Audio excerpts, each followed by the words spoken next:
Multi-battles? That's something you don't see on my channel every day. Here we go, guys. We are gonna get into a Sword and Shield multi-battle with a bunch of random people online.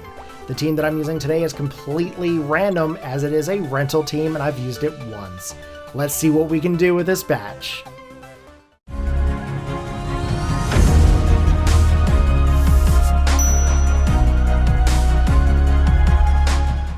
Well now, this is something different for my YouTube channel.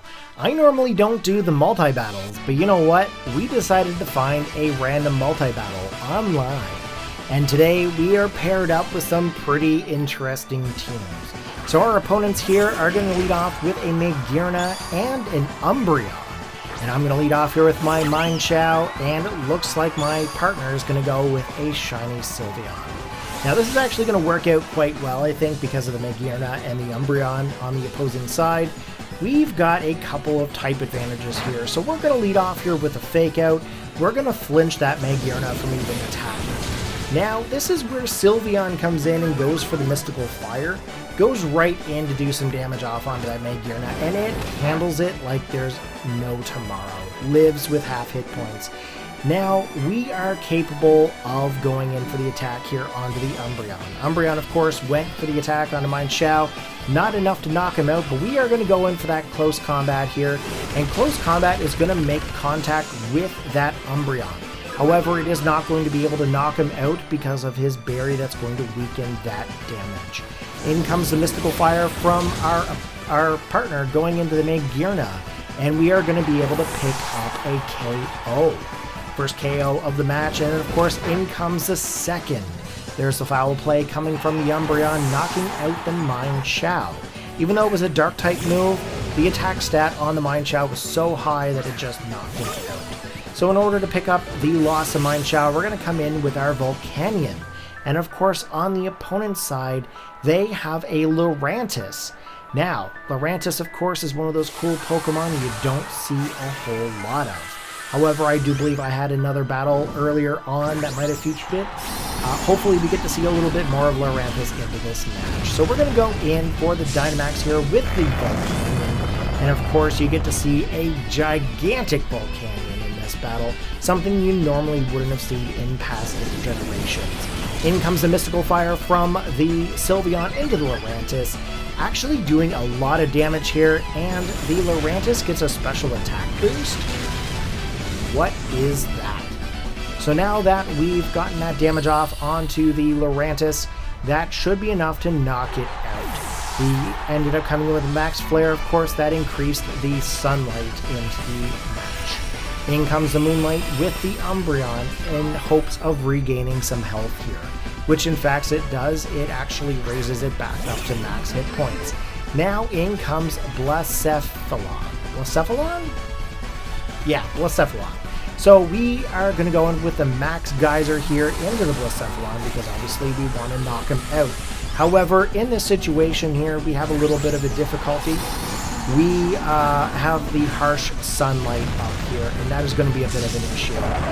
It's going to weaken the attack power of that Max Geyser. But you know what? If we can get it up here, that is going to be the important part because it is then going to weaken the attack of any kind of fire moves Blacephalon will do. Max Phantasm, of course, coming into the Volcanion, going to be able to get some damage off here, and then of course going to lower its defenses onto the Volcanion. We managed to then go in for the Max Geyser here. Max Geyser hopefully will be enough to knock out Blacephalon. Not enough. It actually manages to hold on. But luckily, we actually managed to get the rain started here, which is in fact going to weaken any kind of fire moves coming from that Pokemon. In comes the attack from the Umbreon, not enough to take out Volcanion, and of course we get another round with this Titan Pokemon. So we're going to go in with the Max Geyser here. However, the Max Phantasm, of course, is going to make a hit with Volcanion, and unfortunately it is going to be able to knock it out.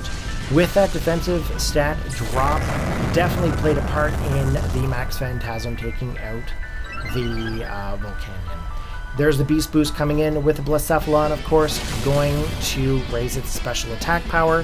However, Sylveon manages to knock out both opposing Pokemon with one move. And that, I believe, was a Hyper Voice. And Hyper Voice normally is a normal type Pokemon, but with the Pixelate ability, of course, it becomes a fairy typing. In comes Gengar, and then, of course, a shiny Nidoqueen.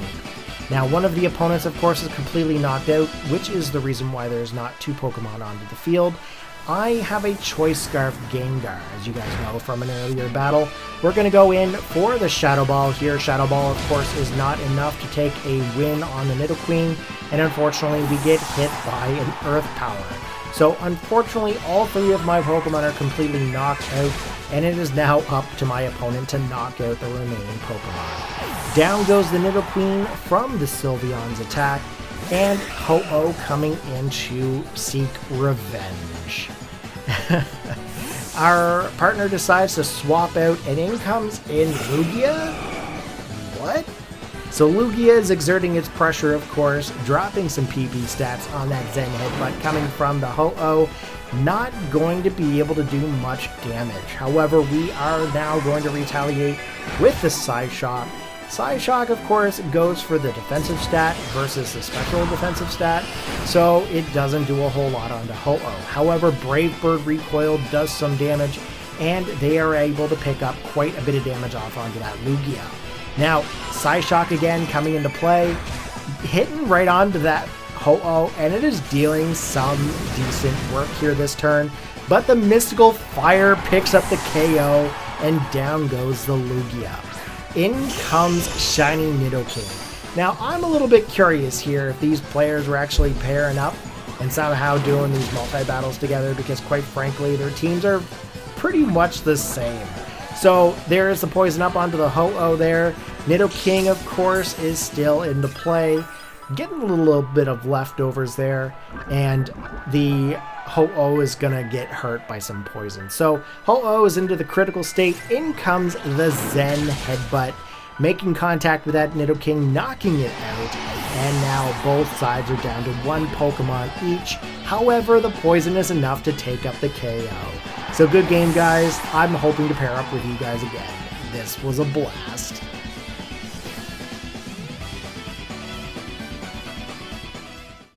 There we have it, guys, our first multi-battle, and it was completely random. Honestly, I think those players were working together, but you know what? If you guys want to see more multi-battles, post it in the comment section below. Let me know what you guys think, and let me know if you want to see more. Take care, have a good one, and as always, guys, peace.